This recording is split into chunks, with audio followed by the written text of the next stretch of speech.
ఈ రాష్ట్ర విభజనకి మనం టేకప్ చేసిన ఈ యాజిటేషన్ అనేది నాకు తెలిసి 2019 దాకా సాగుతుంది. అంటే ఇప్పుడు తెలంగాణ ఎందుకు ఇవ్వాలి, రాష్ట్రం సమైక్యంగా ఎందుకు ఉండాలనే సబ్జెక్ట్ డిస్కషన్ దాటిపోయి పొలిటికల్ డెసిషన్ తీసుకున్నాం కాబట్టి ఆ డెసిషన్ మనం కాల్ బ్యాక్ చేసే దిశగా మనం ఉద్యమం చేస్తున్నాం. సో ఈ political settlement is very much required rather than some information on Telangana ఒక సమైక్యంగా 2014లో వచ్చే ప్రభుత్వం బట్టి ఈ రాష్ట్రం సమైక్యంగా ఉండడానికి కావాల్సిన వాతావరణం ఏర్పడుతుంది. అలాగే గవర్నమెంట్ ఆఫ్ ఇండియా స్టాండ్ కూడా మరి ప్రభుత్వం వార్త ఎలా ఉంటుందని కూడా కొంచెం మనం చెక్ చేసుకునే పరిస్థితి ఉంది. కాబట్టి యాజిటేషన్ ఇవాళ మనం ఎందుకు ఉత్సవంగా చేస్తున్నామంటే ఒక్కరోజే బంధువులు లేదంటే రాష్ట్ర రూపాయలు రైలు రూపాయలు లేకపోతే ఇంకేమైనా చేయొచ్చు, కానీ ఆ నెక్స్ట్ డే నుంచి ప్రభుత్వం మళ్ళీ అంత స్పీడ్ కూడా ముందుకు వస్తుంది. కాబట్టి యాజిటేషన్ స్లోగా స్టడీగా కంటిన్యూటీ ఉంటేనే గవర్నమెంట్ ఆఫ్ ఇండియా ప్రశ్న ఉంటుంది.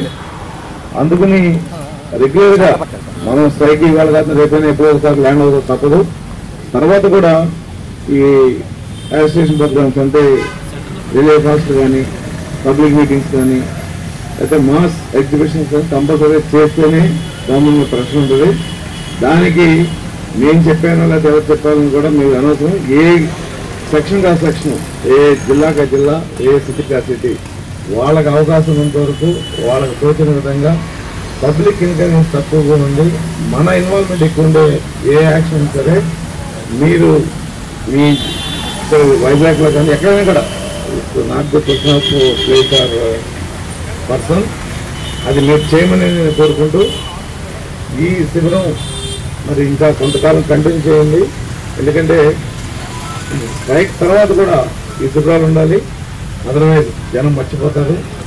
పబ్లిక్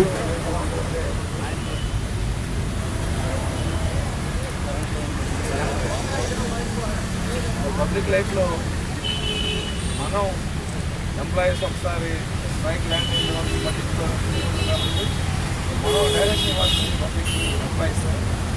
దీంట్లో క్లాస్ 4 నుంచి నేషనల్ జాయింట్ కలెక్టర్ పాల్గొంటున్నారు, రేపు కూడా పాల్గొనాలి. పర్టికులర్గా ఎడ్యుకేషన్ సంబంధించిన పాలిటిక్స్ పిల్లలు కూడా చెప్పాలి. పిల్లలకి ఏంటంటే ఇంకా వాళ్ళకి ఎందుకు రాష్ట్రం సమైక్యం ఉండాలి, ఏ నష్టం మనలో మన పర్పస్ కోసం చేసిన టీచింగ్ స్టాఫ్ కానీ పర్టికులర్ పాలిటిక్స్ కాలేజ్లో అవసరంలో ఆదివారాలు కూర్చోబెట్టి పొలిటికల్ హిస్టరీ ఆఫ్ ఆంధ్రప్రదేశ్ ఎందుకు కలిసింది, వాళ్ళందరూ మాట్లాడారు. దీంట్లో పొలిటికల్ సొల్యూషన్ సంబంధించిన స్పెసిఫిక్ వాళ్ళు చెప్పగలిగితే వాళ్ళు దీంట్లో కాకపోయినా ఈ 5 సంవత్సరాలు వాళ్ళు రాష్ట్రాన్ని సమైక్యం త్వరగా పాల్గొంటారు. మనం ఏం చెప్పకుండా ఒక జనరేషన్ మనం వదిలేస్తే ఆ 70 తర్వాత 40 ఏళ్ళకి ఎలా వచ్చింది కదా, మళ్ళీ ఇంకో 10 ఏళ్ళ తర్వాత తెలంగాణ వస్తే ఫైటింగ్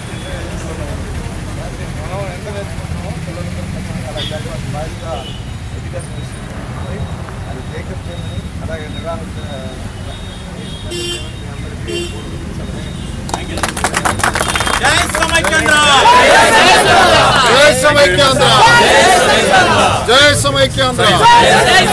ఈ సందర్భంగా మీరు ఇచ్చిన సజెషన్ ప్రకారం ఈ సమైక్యాంధ్ర పాలిటిక్స్ 13 జిల్లాల జేఏసీ చైర్మన్గా నేను మీకు ఒక హామీ ఇస్తున్నాను. రేపు సమ్మె అయిపోయిన తర్వాత ప్రతిరోజు కూడా ఫస్ట్ పీరియడ్ అంతా కూడా సమైక్యం గురించే మనం మాట్లాడి మిగిలిన ప్లాటాలు చెప్పడం కోసం మా సభ్యులందరికీ కూడా చెప్పడం జరుగుతుంది.